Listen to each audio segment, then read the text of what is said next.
Assalamualaikum warahmatullahi wabarakatuh. Kami dari kelompok 5 akan membahas materi tentang kepemimpinan visioner dan kepemimpinan pengembangan.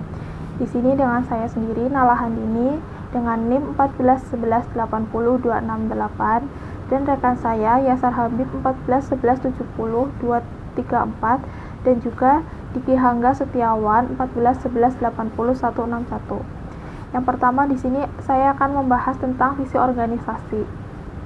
Visi dapat dipandang sebagai impian yang ingin diwujudkan yang mencerminkan ambisi, daya tarik pasar, hasrat, semangat, dan keadaan atau perwujudan ideal di masa depan. Visi akan menjadikan setiap orang dalam organisasi untuk percaya bahwa keinginan setiap orang di dalam organisasi merupakan sesuatu yang amat berharga untuk dicapai dengan penuh pengorbanan. Nanus 1992. Visi mengandung tantangan besar yang harus dihadapi oleh organisasi, serta dipandang sebagai bintang petunjuk atau guiding star, yang mengarahkan setiap langkah orang di dalam organisasi untuk mewujudkannya. Selanjutnya yaitu perbedaan visi dengan misi. Visi menggambarkan wujud organisasi di masa depan, sedangkan misi menggambarkan nilai-nilai pokok atau core values, tujuan atau purpose, dan alasan akan eksistensi organisasi atau reason for existence. Strategi menyediakan arah yang menerjemahkan visi menjadi aksi dan merupakan dasar bagi pengembang mekanisme spesifik untuk menolong organisasi mencapai tujuannya. Selanjutnya yaitu definisi dari kepemimpinan visioner. Kepemimpinan visioner adalah kepemimpinan yang mengandung ambisi besar dalam memandang masa depan dan mewujudkannya, dengan senantiasa percaya bahwa keinginan setiap orang di dalam organisasi merupakan sesuatu yang amat berharga untuk dicapai dengan penuh pengorbanan. Nanus 1992. Pemimpin visioner selalu berusaha ingin meraih visi yang sudah ditetapkan dengan anggota dimotivasi untuk meraih visi tersebut. Materi selanjutnya akan dijelaskan oleh rekan saya. Kemudian yang keempat ada ciri-ciri kepemimpinan visioner yang efektif.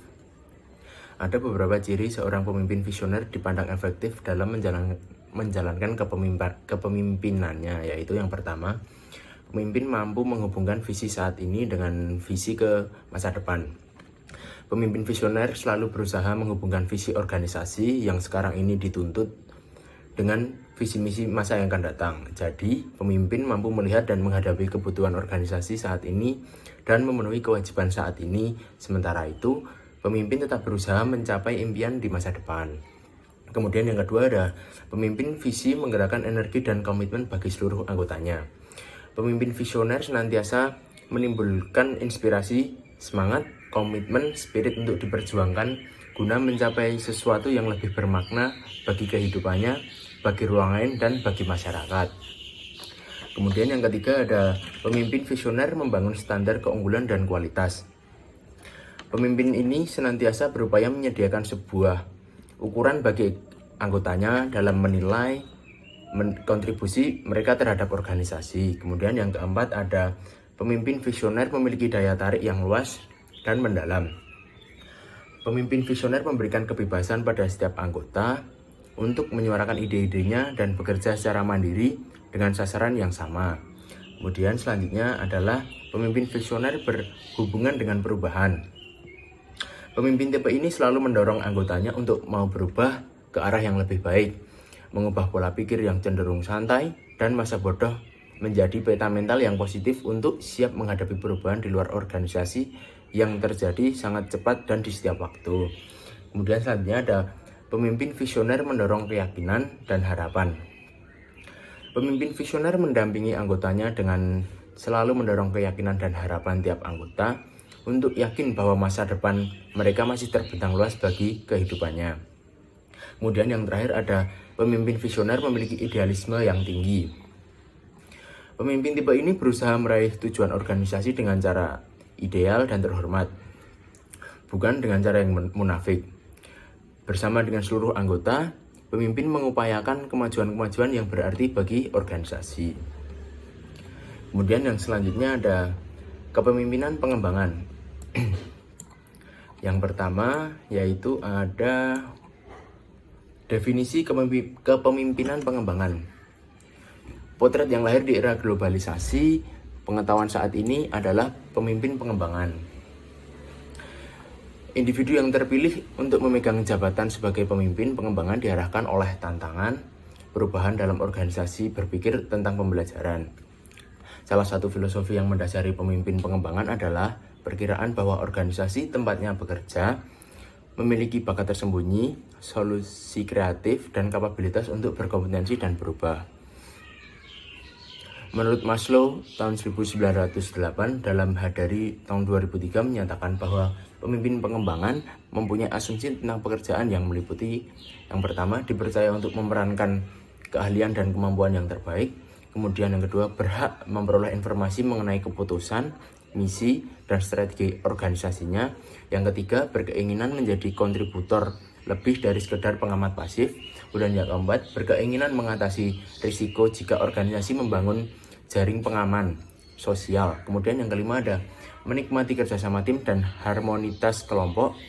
Yang keenam ada kemampuan pekerjaannya dapat ditingkatkan.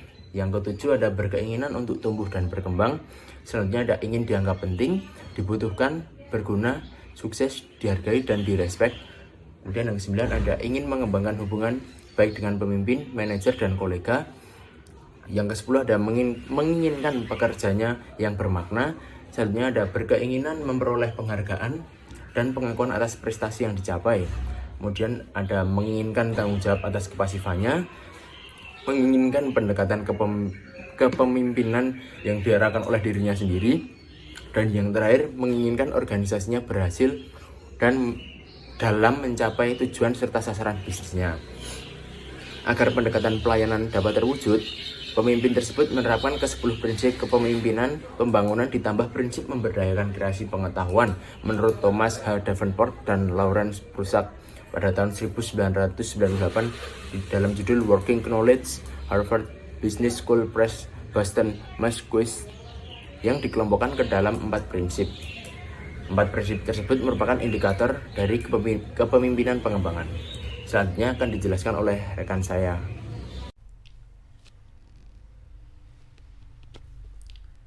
Kemudian yang selanjutnya ada orientasi pada pekerja, menunjukkan bahwa pekerja merupakan aset organisasi yang terpenting. Selain itu memberi penegasan mengenai beberapa pekerja dan kontribusinya dalam organisasi, karena tanpa pekerja maka organisasi tidak dapat mencapai sasaran dan tujuan bisnis strategisnya. 3 prinsipnya yakni kemitraan kinerja, perbaikan kinerja, komunikasi yang efektif, merupakan dasar bagi kesuksesan dengan cara memberi kesempatan kepada pemimpin untuk mengkomunikasikan harapannya secara jelas, motivasi, dan menginspirasi. Kemudian orientasi pada kinerja, bertujuan untuk membantu organisasinya mencapai hasil usaha yang dibutuhkan dan untuk memperbaiki kinerja dan produktivitas pekerjanya melalui pertumbuhan dan perkembangan secara berkelanjutan. Kemitraan kinerja didasarkan pada keyakinan bahwa pekerja mempunyai keinginan yang lebih besar untuk berpartisipasi dalam pertumbuhan dan perkembangan jika diberikan kesempatan berpartisipasi aktif dalam berbagai kegiatan. Kemudian orientasi pada organisasi. Prinsip berorientasi pada organisasi membantu pemimpin mengkreasi lingkungan kerja dan budaya organisasi, mempercepat pertumbuhan dan perkembangannya. 3 prinsipnya mendasari kategori prinsip berorientasi pada organisasi ini adalah konsistensi organisasi, pemikiran holis, dan suborganisasi organisasi. Salah satu cara untuk menjamin 3 prinsip konsistensi organisasi melihat upaya mengarahkan penyamaan nilai-nilai adalah adanya proses di mana prioritas arahan pemimpin menyatu dalam organisasi. Terima kasih, sekian dari kelompok kami, kurang lebihnya mohon maaf. Assalamualaikum warahmatullahi wabarakatuh.